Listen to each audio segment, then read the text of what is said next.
मीरपुर नाम के शहर में तेजस अपनी पत्नी नीरू के साथ रहता था। पति पत्नी दोनों ही नौकरी करते थे। एक दिन तेजस गांव अपनी माँ के पास फोन करता है।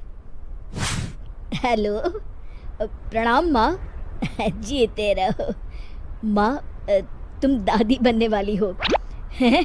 अरे वाह, ठीक है बेटा, मैं कल ही आती हूँ। जब माँ जी शहर पहुंची तो बेटे बहू ने बहुत अच्छे से स्वागत किया। लीजिए माँ जी, चाय।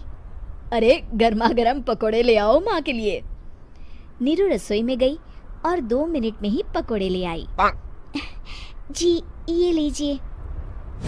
बहू, जादू से बनाए हैं क्या?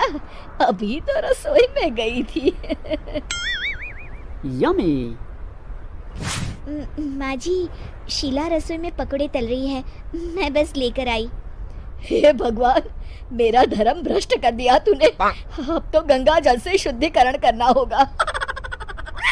दूसरे दिन, माँ जी मैंने नाश्ता बना दिया है, ऑफिस जा रही हूँ। पर अभी तो घर का सारा काम पड़ा है। शीला आती ही होगी, झाड़ू पोछा बर्तन कपड़े वो सब कर लेगी। हमारे जमाने में घर का सारा काम हम ही करते थे। जी माँ जी, आप बहुत होशियार हैं, मैं घर ऑफिस दोनों नहीं संभाल पाती। तो जरूरत क्या है घर से बाहर जाकर चाकरी करने की? वैसे भी घर का काम खुद करने से घर में बरकत आती है, समझी? पर माँ जी। पर वर कुछ नहीं, इस महीने की पगार मिले फिर ऑफिस बंद है। हाँ। रात को नीरू तेजस से कहती है, सुनिए जी, माँ जी बोल रही थी कि मैं नौकरी छोड़ दूँ। वैसे ठीक ही तो है, अभी तुम्हें आराम की जरूरत है। फिर भी आराम कहाँ, शीला को छुड़ाने के लिए बोल रही थी। तो अब 24 घंटे में इतना काम तो कर ही सकती हो। पर जॉब पसंद है मुझे, घर पर मन नहीं लगेगा। अगले दिन जब दोनों ऑफिस के लिए निकल रहे थे, मेरी तो कोई कीमत ही नहीं है इस घर में। माँ जी, आजकल महंगाई बहुत है, रहन सहन भी बदल गया है, दोनों नौकरी करते हैं तभी ठीक रहता है। अच्छा, तू कहना क्या चाहती है? मेरा बेटा तुझे बिठा के खिला नहीं सकता? तू ही इस घर का खर्च चला रही है, हैं? नहीं माँ जी, मेरा वो मतलब नहीं था। मतलब खूब समझती हूँ, ये बाल धूप में सफेद नहीं किए मैंने। हाँ। अब तो ये रोज का काम हो गया था। तेजस भी रोज की झिकझिक से परेशान हो गया था। एक दिन उसने कहा, नीरू, वैसे भी तुम्हें मैटरनिटी लीव मिलने वाली है, तो अभी से ही छुट्टी ले लो। पर क्या, मेरी सैलरी अच्छी खासी है। आखिर नीरू ने रिजाइन कर दिया। जब बच्चा हुआ तो घर में सब बहुत खुश हुए। कुछ दिनों बाद तेजस फाइल देख रहा था। क्या हुआ तेजस, कुछ परेशान लग रहे हो? हाँ, वो हमारी जितनी सेविंग्स थी वो तो हॉस्पिटल में और छठी के फंक्शन में खत्म हो गई है नीरू। और अभी वैसे मंदी चल रही है तो मैं बोल रही थी कल मुन्ना को हेपेटाइटिस का टीका लगवाना है। नीरू, क्या पोस्टपोन नहीं कर सकते? नहीं जी, बिल्कुल नहीं। अब तेजस को समझ में आ रहा था कि उससे गलती हुई है। पैसों की कमी का असर घर के माहौल पर भी पड़ रहा था।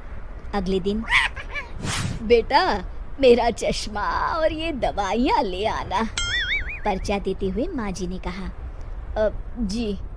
तेजस, मुन्ना के लिए दूध का डिब्बा और डायपर भी ले आना, और ये किराने के सामान की लिस्ट है, इसे भी लाना है। तेजस गुस्से में लिस्ट मरोड़ कर फेंकता है और चिल्लाता है, पैसे क्या पेड़ पर उगते हैं? ये ले आना, वो ले आना। अरे पर ये जरूरत का सामान ही है। वो गुस्से में बिना कुछ कहे ऑफिस चला गया।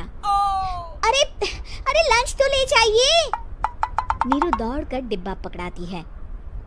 एक दिन खाना खाने के बाद, नीरू, अब तो मुन्ना कुछ बड़ा हो गया, तो अब तुम वापस ज्वाइन कर लो ना जॉब। पर इस रिसेशन में जॉब मिलना बहुत मुश्किल है। ट्राई तो करो। फिर मुन्ना? माँ जी है ना, और एक फुल टाइम मेड भी लगा लेंगे। पर माँ जी, उन्हें तो पसंद नहीं। तभी माँ जी वहाँ आ जाती है और प्यार से नीरू के सर पर हाथ फेरते हुए बोलती है, अब मेरी समझ में आ गया बहू, पहले के और अब के समय में अंतर है। तुम काम शुरू करो, मुन्ना की जिम्मेदारी मेरी।